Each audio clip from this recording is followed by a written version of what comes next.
अस्सलाम वालेकुम dear viewers, मेरा नाम डॉक्टर फरजाना कौसर है। मैं डॉक्टर ज़किया के प्लेटफॉर्म से पहले भी वीडियोस बनाती हूँ। आज मैं आपके लिए जो टॉपिक लेकर आई हूँ वो एक बड़ा इम्पॉर्टेंट टॉपिक है और वो ये है कि डिलीवरी के बाद बच्चे की वफ़ात क्यों होती है, उसके पीछे क्या अवामिल हैं, उसकी क्या क्या कॉजेज़ हैं और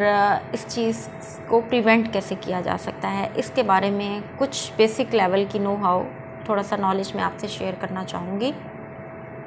अब इसमें ये चीज़ है कि सबसे पहले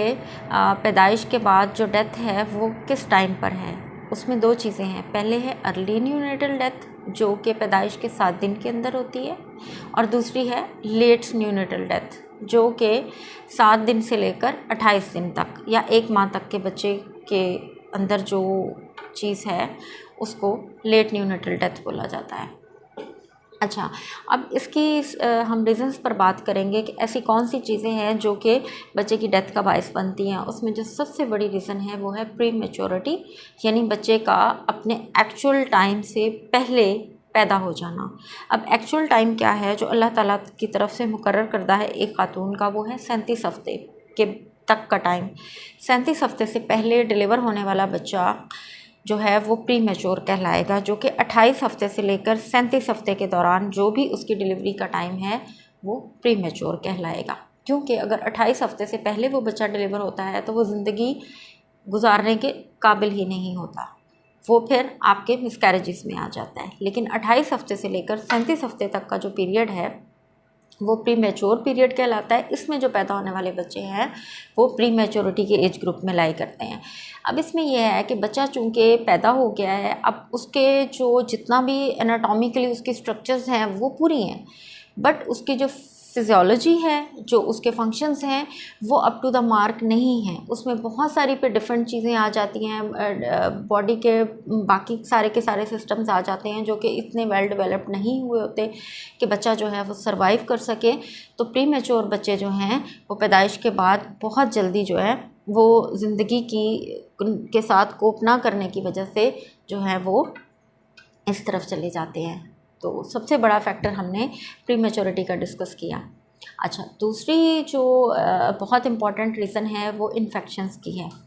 अब कौन कौन सी इन्फेक्शंस हैं जो कि पैदाइश के वक्त सामने आ सकती हैं और जिनकी वजह से बच्चे की वफ़ात वाक़या हो सकती है, वो है कि अगर आपकी जो है वो अर्ली न्यूनेटल सेप्सिस बच्चे में डेवलप हो सकता है। उसके डिफरेंट रीज़न्स हैं। सबसे पहले तो आपकी अगर डिलीवरी की जगह ही साफ़ सुथरी नहीं है, आपकी नर्सरी साफ़ सुथरी नहीं है जहाँ बच्चा जो है वो डिलीवरी के बाद रखा गया है, या मदर का एरिया जो है वो साफ़ नहीं है, यानी कि बच्चा अपनी पैदाइश के टाइम पर अगर मदर से आ रहा है तो वो मदर की ही कोई इन्फेक्शन अपने अंदर ले रहा है जो है वो उसके अंदर अर्ली न्यूनेटल सेप्सिस का बायस बनती है। फिर अगर आपकी नर्सरी साफ़ सुथरी नहीं है, वहाँ पे स्टेरिलाइजेशन बेहतर नहीं है, तो भी ये चीज़ जो है वो उस बच्चे में सेप्सिस का बायस बनती है। अच्छा, तीसरी इंपॉर्टेंट बात जो है वो कॉर्ड है। उसकी कॉर्ड की जो सफाई है, अगर वो अम्बिलिकल कॉर्ड को आपने सही तरीके से साफ़ नहीं किया और उसकी सफाई का प्रॉपर ख्याल नहीं रखा तो ये भी जो है बच्चे में अर्ली न्यूनेटल सेप्सिस का बायस बनती है और बच्चा जो है वो मुख्तलिफ इसका शिकार होकर डेथ की तरफ चला जाता है। अच्छा, इसलिए बच्चे को जो है वो जब आप ये सारी चीज़ों की सफाई का ख्याल रखेंगे तो बहुत सारी चीज़ों से बच सकता है, जिसमें डायरिया है, नमूनिया है,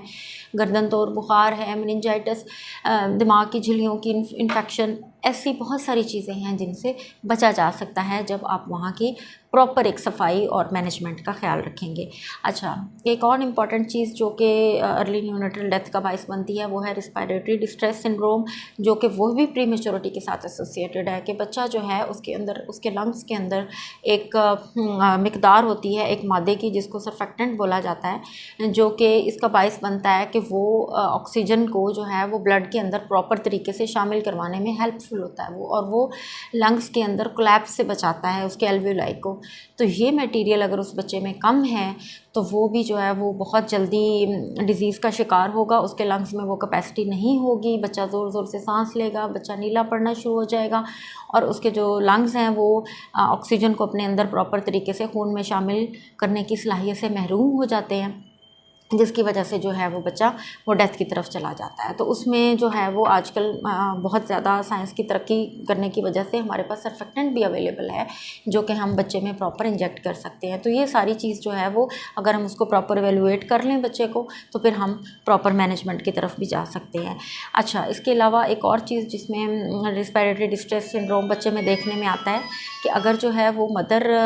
डायबिटिक है और इन्फेक्टेड है, मदर इटसेल्फ किसी इन्फेक्शंस का शिकार है जो कि हमने रूल आउट नहीं की हैं प्रेगनेंसी के दौरान, तो भी ऐसे बच्चे जो हैं वो रिस्पिरेटरी डिस्ट्रेस सिंड्रोम का शिकार हो सकते हैं। अच्छा, इसके अलावा जो चौथी बात है, आखिरी बात, वो ये कि जो बच्चे कंजेनिटली मेलफॉर्मेशंस का शिकार होते हैं, यानी कि पैदाइशी नकाइस होते हैं जिनमें अल्लाह ताला की तरफ से जब बच्चे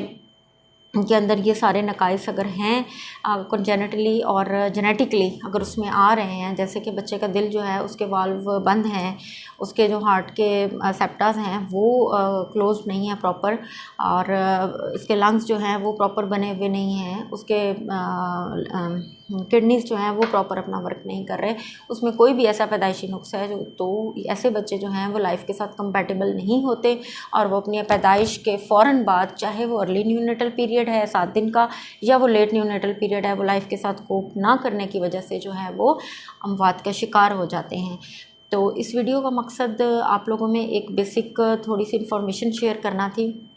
कि अगर आप इस इन्फॉर्मेशन को कैरी करेंगे तो आप फिर बेटर डायग्नोसिस और बेटर ट्रीटमेंट की तरफ जा सकते हैं और इस चीज़ से बच सकते हैं। Thank you.